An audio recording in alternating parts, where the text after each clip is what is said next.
There's an unspoken rule in combat sports that no athlete wants to follow. It's the most taboo subject in any locker room.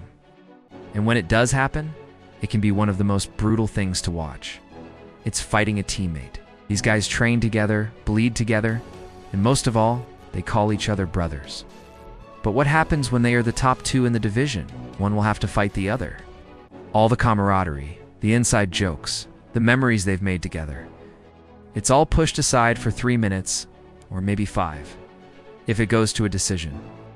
I'm sure you've all seen those viral videos of teammates hugging it out before a fight, putting their differences aside to show mutual respect. We all know what happens after the handshake. They try to rip each other's heads off. There is no quarter asked for or given. No friends here. Just two athletes trying to get a victory for themselves. Some fighters refuse to do this under any circumstances. Khabib Nurmagomedov comes to mind. He famously said, and I quote, "If we will fight each other, one of us will go to jail," end quote. That was in regards to his teammate, his cousin, and also his close friend Umar. Khabib and Umar are so close that they even live together. And as much as Umar respects Khabib, he knows that if they were to ever fight, it would not end well. Khabib is simply on another level. Now, back to our original question. Do fighters really put aside their differences to show respect for their teammates? Well, some do. But in a sport where only one person can raise their hand in victory, it's hard to imagine how much respect can actually be given during a fight. It's like asking Michael Jordan to take it easy on his brother in the NBA Finals. Sure, he might slow down a bit, but he's still going to try and win the game. The same goes for these fighters. Respect is great and all, but at the end of the day, they're fighting for themselves and their own goals. We all know how difficult it is to watch your friends fight. Imagine how much more difficult it is to watch your teammate fight someone else from your team. Let's look at Israel Adesanya. During his time in New Zealand, Izzy trained with a guy named John, who was like a brother to him. In fact, John even officiated Izzy's wedding. You couldn't ask for a better friend.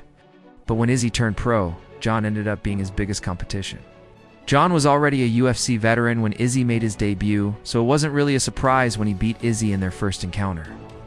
But Izzy would get his revenge 4 years later, knocking John out cold in their rematch. Afterwards, Izzy showed nothing but respect for his friend, helping him out of the octagon and consoling him. But we all knew that deep down Izzy was just thinking about himself and his own goals. After all, this is a dog-eat-dog world. In the UFC, there is no room for friendship. You've probably heard the saying, business is business. This is the mindset of most fighters who end up fighting their teammates. For them, it's just a means to an end. They do what they have to do to win, whether it's fighting their best friends or not. A prime example of this is Ryan Bader. Not only has he fought and defeated his teammates, but he's also done it twice.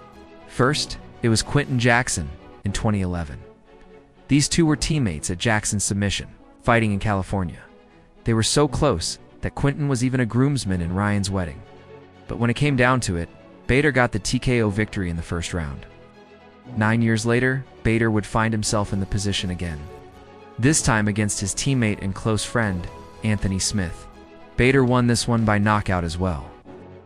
As you can tell, Bader had no problem putting his feelings aside to get the job done. He's a true professional, but it doesn't always have to end badly. Take, for example, Daniel Cormier and Francis Ngannou. These two weren't just teammates at the American Kickboxing Academy. They were also close friends. In fact, DC was actually the best man at Francis's wedding. So when DC was offered a heavyweight title shot against Stipe Miocic, he asked Francis to help him prepare. To make things even more interesting, Francis was training with Stipe at the same time. So now you have a teammate and a friend training with his opponent. Talk about a tough situation. That's what professionals do. You gotta do what you gotta do. When the time came, DC would defeat Stipe and become the heavyweight champion.